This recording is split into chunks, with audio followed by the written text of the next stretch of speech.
मेरे मोहतरम बुजुर्गों और मुअज़्ज़ज़ सामीन किराम और हाज़िरीन जुमा,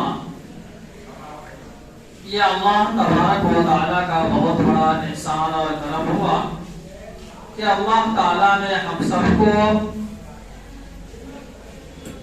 ईमान की दौलत से नवाजा और मज़ीद करम ये हुआ कि अल्लाह ताला ने हमें ऐसे घर के अंदर पैदा फरमाया जिस घर के अंदर सुबह शाम उस रब्बे कायनात का जिक्र और तस्बीह होती है जिसने सारी कायनात को पैदा फरमाया। जमीन और आसमान, चांद सूरज, सारी की सारी चीजें का पैदा करने वाला जो है अल्लाह की जात है। मेरे मोहतरम बुजुर्गों और दोस्तों, अल्लाह का मज़ीद करम यह भी है कि अल्लाह ताला ने हमें और आपको दुनिया की तमाम मशगूलियात से फारिग करके और अल्लाह रब्बुल इज़्ज़त ने हमें और आपको अपने पाक और मुक़द्दस घर के अंदर अल्लाह ताला ने हम सबको जमा किया। मेरे मोहतरम बुजुर्गों और दोस्तों, अल्लाह के रसूल सल्लल्लाहु अलैहि वसल्लम के विसाल के बाद हजरत अबू बकर सिद्दीक़ रज़ियल्लाहु ताला अन्हु को खलीफा बनाया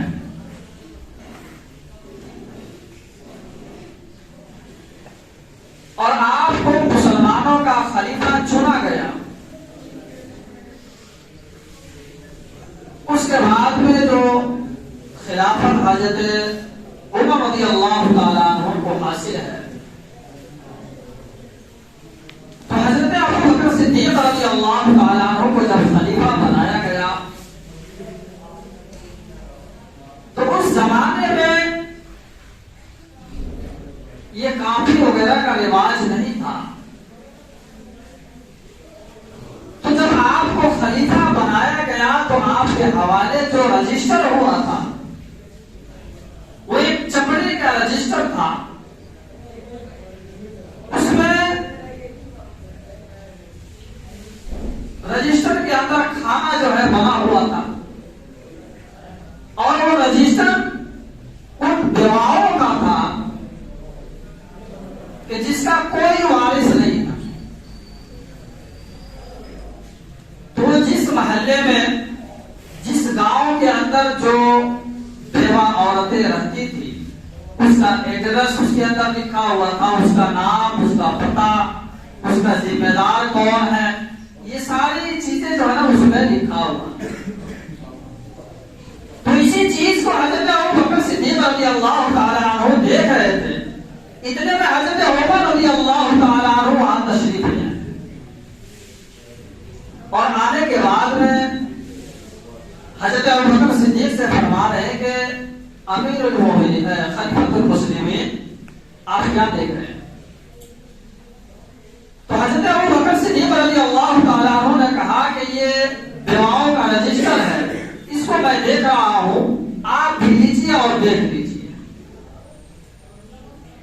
हजरत उमर रज़ियल्लाहु ताला अन्हु उस रजिस्टर को खोले और एक तरफ से देख रहे हैं।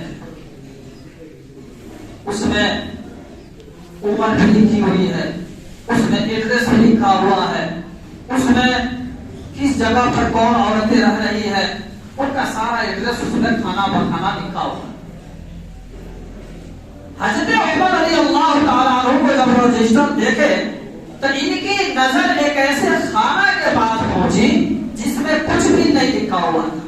एक बुढ़िया का नाम लिखा हुआ था और उसकी उम्र जो है ना 80 साल लिखा हुआ था उसके अंदर, और उसका एड्रेस जो लिखा हुआ था वो बहुत दूर जाकर के जो है उनका एड्रेस मिल रहा, लेकिन वो 80 साल के बुढ़िए का जिम्मेदार का नाम उस रजिस्टर में नहीं था। हजरत उमर रज़ियल्लाहु ताला अन्हु ने जब आपकी नजर उस खाने पर पड़ी कि जहां जिम्मेदारों का नाम लिखा जाता है हजरत उमर रज़ी अल्लाह ताला अन्हु ने जैसे ही वो खाना देखा तो दिल में ये सोचा कि ये बुढ़िए का जिम्मेदार कोई नहीं है, आज से ये उमर जो है ना उसका जिम्मेदार है। लेकिन हम में से अगर कोई होता, अगर वो उमर की जगह अगर मैं होता तो कहता कि ये खाना खाली है, आज से जो है कि इस पे मेरा नाम लिख दो, आज से इसका जिम्मेदार मैं। क्योंकि हमें तो क्या चाहिए, हमें तो नाम चाहिए। आजकल ऐसी हो रहा, आज देखो कि कोई आदमी जो है ना, कोई मदरसे वाले आ जाते हैं चंदा के लिए, तो अगर 1000 की रसीद दे बनवा ली उसने, तो अब उसको जो है ना 1 साल भर तक उस रसीद को लेकर के घूमते हैं और दिखाते रहते हैं, देखो मैंने 1000 की रसीद मैंने। तो हजरत उमर रज़ी अल्लाह ताला अन्हु ने जो कहा कि इसमें नाम दर्ज करने की जरूरत क्या है,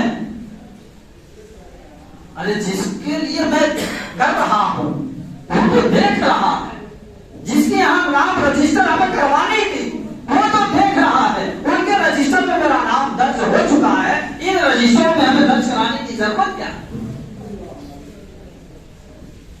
हजरत उमर रज़ी अल्लाह ताला अन्हु ने दिल में ये सोचा कि इस बुढ़िए का जिम्मेदार आज से मैं हूं। सारे औरतों के जिम्मेदारों का नाम उसमें लिखा हुआ था, लेकिन वो 80 साल की बुढ़िया का जिम्मेदार मैं उमर हूं आज से। अब हजरत उमर रज़ी अल्लाह ताला अन्हु ने सोचा कि उस रजिस्टर में उसका पता भी लिखा हुआ है, उसका उम्र भी लिखा हुआ है, किस बस्ती में रहती है और बस्ती का नाम भी लिखा हुआ है। हजरत उमर रज़ी अल्लाह ताला अन्हु ने फजर की नमाज के बाद आपने सोचा कि उस बुढ़िया के घर चलता हूं और उसकी जो है खबर के लिए करता हूं। हजरत उमर रज़ी अल्लाह ताला अन्हु ने फजर की नमाज पढ़ी और पढ़ने के बाद आप उस बुढ़िया के घर रवाना हो गए। वो एड्रेस आपके पास था जो रजिस्टर में लिखा हुआ है। हजरत उमर रज़ी अल्लाह ताला अन्हु उस बुढ़िया के दरवाजे के पास गए और जाने के बाद दरवाजा खटखटाया, अंदर से आवाज आई कि कौन? हजरत उमर रज़ी अल्लाह ताला अन्हु ने फरमाया कि ये उमर आया आपके दरवाजे के पास, अब भी आप दरवाजा खोले। वो बूढ़ी मां उमर का नाम सुनते ही उसने जो है कि दरवाजा खोला, कहा किस लिए आए हो बेटे? हजरत उमर रज़ी अल्लाह ताला अन्हु ने फरमाया कि मां आप बुरी मां है और मैं आपकी खिदमत के लिए आया हूं। अगर कोई काम है, कोई कपड़े धुलने हैं, खाना बनाने हैं, पोछे लगाने हैं, घर के जो भी काम है या बर्तन साफ करने हैं, इस काम के लिए ये उमर आया है आपके घर पर, आप मुझे हुक्म दीजिए, मैं काम करने के लिए तैयार। तो बुरी मां ने कही कि उमर तेरी जरूरत नहीं है, आज आया है तुम मुझसे पूछने के लिए कि है कोई काम तो बताओ, मैं काम करने के लिए तैयार हूं। उमर तुम अपने घर जाओ, तेरे उमर तेरे जैसे उमर की मुझे जरूरत नहीं है। मेरे घर एक आदमी आता है और वो मेरा बर्तन भी साफ कर देता है, मेरे कपड़े भी साफ कर देते हैं, मेरे घर पर पोछा भी लगा देते हैं और मेरे के लिए खाना भी बना करके जो है वो आदमी रोजाना जो है ना आता है मेरे घर पर और मेरा ये सारा काम करके चला जाता है। हजरत उमर रज़ी अल्लाह ताला अन्हु ने फरमाया कि अपनी जानो कौन आदमी है जो आपके पास आता है ये सारा काम करने के लिए? तो हजरत ये बड़ी मां ने जवाब दी कि बेटा मुझे मालूम नहीं कि वो कौन आता है, बस वो कई साल से आता है और काम करके चला जाता है।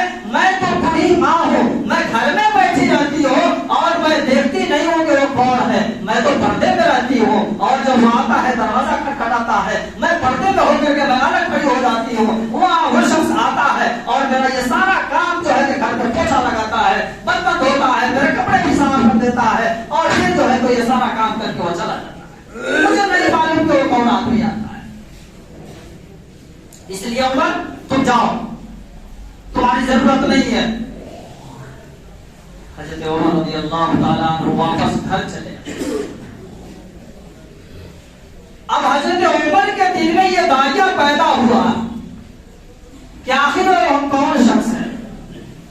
इसका पता लगाने के लिए हजरत उमर रज़ी अल्लाह ताला अन्हु ने सोचा कि क्यों ना मैं तहज्जुद के वक्त में जाकर के जो है ना उस आदमी का पता लगाता हूं।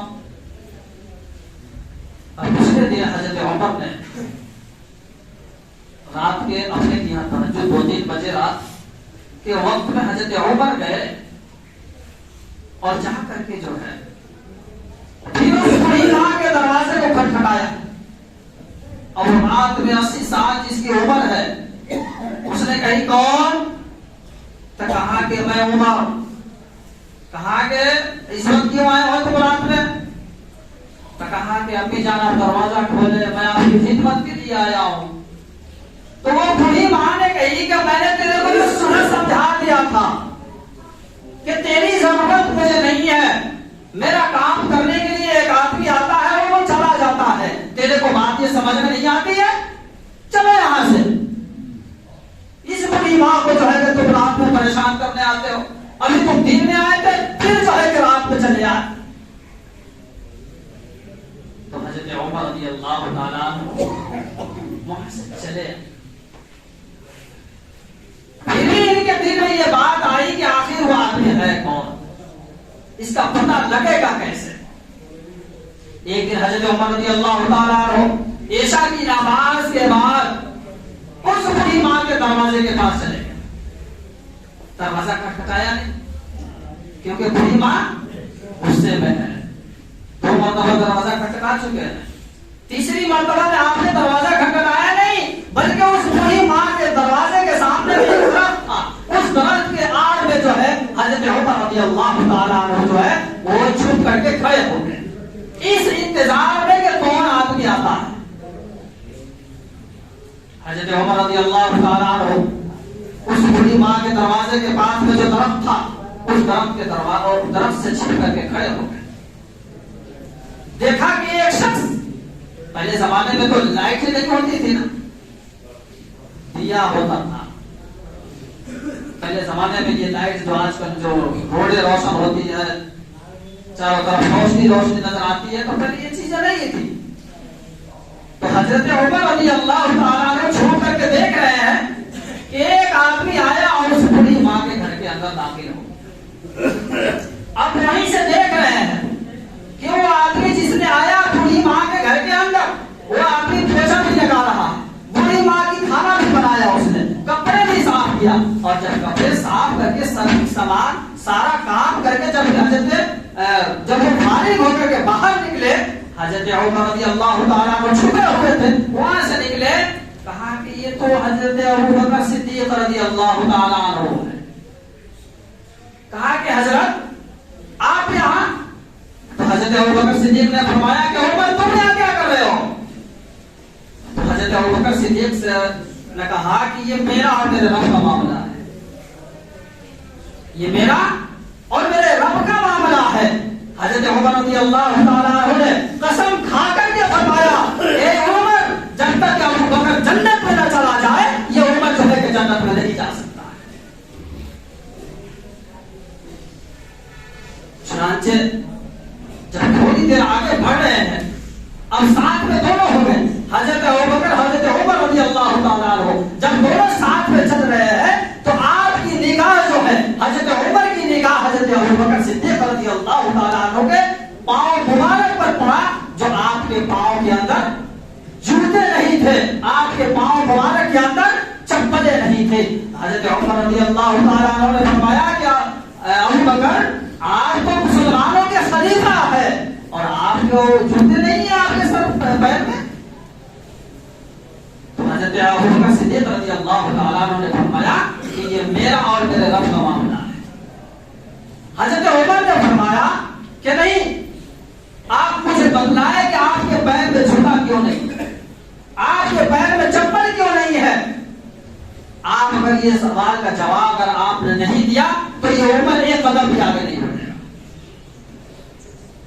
हजरत अबू बकर सिद्दीक रज़ी अल्लाह ताला अन्हु ने फरमाया कि देखो उमर, मैं इस बस्ती में जब से आता हूं, ये बूढ़ी माँ का घर सिर्फ एक ईमान वाले का घर है, बाकी इस घर के चारों तरफ जो है यहूदियों का घर है, और यहूदी लोग जो है ईशा की नमाज होते ही फौरन सो जाते हैं। और पहले जमाने में ये जो आज हम चप्पल इस्तेमाल करते हैं, ये चप्पल पहले नहीं हुआ करता था। पहले चप्पल लोग जो है ना लकड़ियों का बना करके जो है ना पहना करते थे, जिसकी आवाज अगर 1 किलोमीटर पहले से समझ में आ जाती थी कि कोई आ रहा है, उसकी खटखट की आवाज पहले से समझ में आ जाती थी। तो हजरत अबू बकर सिद्दीक रज़ियल्लाहु तआला अन्हु फरमाते हैं कि जब से मैं इस बस्ती में आता हूं तो चप्पल को मैं घर पे ही छोड़ के आता हूं। इसलिए मैं छोड़ करके आता हूं कि कल क़यामत के दिन अल्लाह के रसूल सल्लल्लाहु अलैहि वसल्लम मेरे से ये ना पूछे कि वो ऐ अबू बकर तू तो कलमा पढ़ने वाला था, ये यहूदी जो कलमा पढ़ने वाला नहीं था, इसे ईमान के बारे में मालूम नहीं था, तुमने उसको तकलीफ क्यों दिया? मेरे चप्पल की आवाज की वजह से कहीं ये यहूदी के नींद न टूट जाए, इनके नींद में खलल पैदा ना हो, इसलिए मैं चप्पल वही छोड़ करके आता हूं। मैं नंगे पांव यहां आता हूं ताकि यहूदियों को जो है तकलीफ ना पहुंचे, इनको मेरी जात से कोई तकलीफ ना पहुंचे, इसलिए मैं चप्पल घर पे छोड़ करके आता हूं, नंगे पांव आता हूं यहां, ताकि अल्लाह के रसूल मुझे कल क़यामत के दिन ये सवाल न करे कि ये तो गैर थे, इन्हें तो कुछ मालूम नहीं था, ये तो कलमा पढ़ने वाले नहीं थे, लेकिन तुम तो जान रहे थे ना कि किसी को तकलीफ पहुंचाना हराम है, तुमने तकलीफ क्यों पहुंचाई हमारे बच्चे? और आज हजरत अबू बकर जिन्हें गैरों की तकलीफ बर्दाश्त नहीं, और आज हम अपनों को इतनी तकलीफ दे रहे हैं कि अपने भी जो है कि चैन और सुकून से नहीं।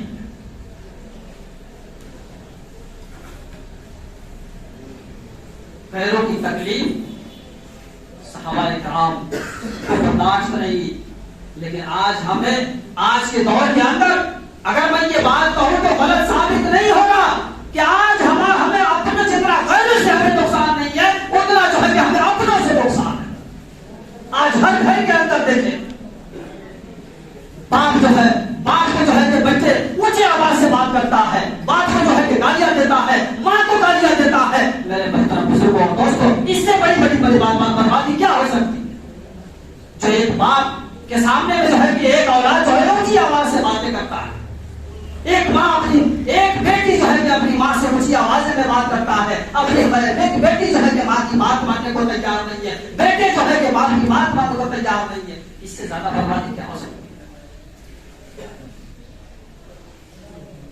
तो हमें जितना गैरों से जो है अपनी जो है कि नुकसान नहीं हो रहा, उतना जो है कि हमें अपनों से हो।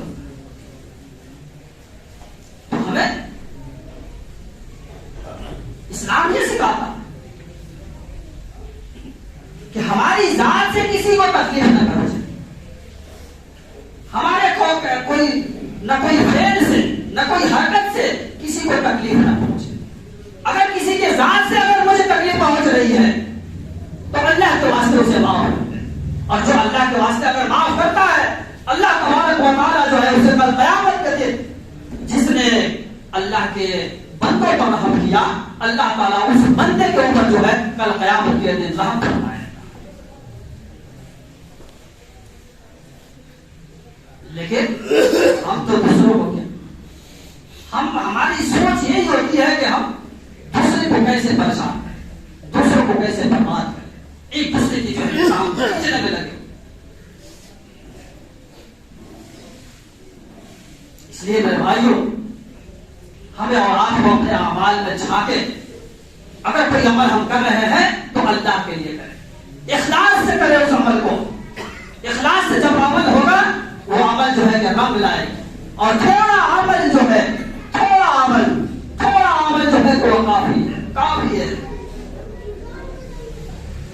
अगर हमारे अमल के अंदर अगर दिखलावा आ गया, बड़े से बड़े अमल जो है तो सारा का सारा बेकार है, कोई काम का नहीं है। लेकिन अगर इखलास आ गया, इखलास, और ये इखलास आएगा कैसे? इखलास आएगा ये सारी की सारी जो है इसका कनेक्शन जो है दिल से। जब दिल हमारे साफ, सारे मामलात साफ। जब दिल हमारे गंदे, सारे मामलात में। कपड़े गंदे हो जाते हैं। किसी साहब ने सवाल किया हजरत जुनैद बगदादी रहमतुल्लाह अलैह से कि हजरत हमें तो ये बात समझ में आती है कि हमारा कपड़ा गंदा हो जाता है, उसके लिए हमें जो है कि साबुन वगैरह शैम्पू इस्तेमाल करते हैं, कपड़े हमारे साफ हो जाते हैं, बदन मैला होता है, पानी से नहा लेते हैं, बदन साफ हो जाता है। लेकिन दिल की सफाई के लिए कोई अमल है? तो हजरत जुनैद बगदादी रहमतुल्लाह अलैह ने फरमाया कि एक अमल कर लो, एक अमल बस। न किसी शैम्पू की जरूरत, न किसी साबुन की जरूरत, न कोई पाउडर की जरूरत। करेंगे आप लोग इंशाअल्लाह? सिर्फ एक अमल, सिर्फ एक अमल करेंगे इंशाअल्लाह और हमारे और आपके दिल साफ हो जाएंगे। करेंगे इंशाअल्लाह? आवाज से बोले ना तो आपको पता चलेगा इंशाअल्लाह। हफ्ते में 2 कपड़े चेंज करते हैं। कोई आदमी रोज कपड़े चेंज करते, क्यों? गंदा हो गया इसलिए करते हैं। हफ्ते में 2 दिन 3 दिन नहा लेते हैं, क्यों? बदन गंदा हो गया इसलिए नहाते हैं, सफाई के लिए। लेकिन जब ये दिल गंदा हो गया, जिसका ताल्लुक डायरेक्ट कहां से, अगर ये गंदा हो जाए तो इसकी सफाई हमें चाहिए कि नहीं चाहिए? तो करेंगे इंशाअल्लाह सवाल नहीं, बस एक अमल। उन्होंने फरमाया कि एक अमल करना, और वो अमल ये है कि आज के बाद न हम किसी की बुराई करेंगे, बोलिए न, आज के बाद न हम किसी की बुराई करेंगे और न किसी की बुराई सुनेंगे। एक अमल करें बस। ये दिल की सफाई के लिए सबसे अनमोल तरीका है। न किसी की बुराई हमें करना है और न किसी की बुराई हमें सुनना है, क्योंकि गीबत ये ज़िना से भी बदतर गुनाह है। ये गीबत ये ज़िना जितना बदतर नहीं है, उससे ज्यादा बदतर ये चीज है। ये गीबत एक दूसरे के पीछे, एक दूसरे की बुराइयां, एक दूसरे की कमी खोजना, ये क्या है? ये गीबत। इसकी वजह से क्या होगा? ये हमारे दिल गंदे होंगे। दिल गंदा हो गया, सारे मामला खराब होंगे। तो करेंगे ना इंशाअल्लाह? हाँ, कोई भी किसी के सामने में जाए बस अस्सलाम वालेकुम, दूसरे की बात बयान करे, बस भाई चुप, बस आप बंद करें।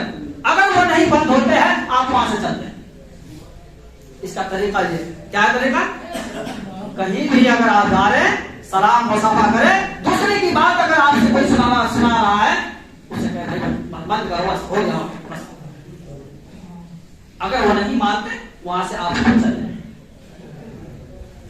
तो इससे क्या होगा? आज से हर आदमी वादा कीजिए और अहद कीजिए कि इंशाअल्लाह आज से जो है हम न किसी की बुराई सुनेंगे और न किसी की बुराई करेंगे। अमल करेंगे इंशाअल्लाह? करेंगे इंशाअल्लाह। अल्लाह ताला हम सबको अमल फरमाए।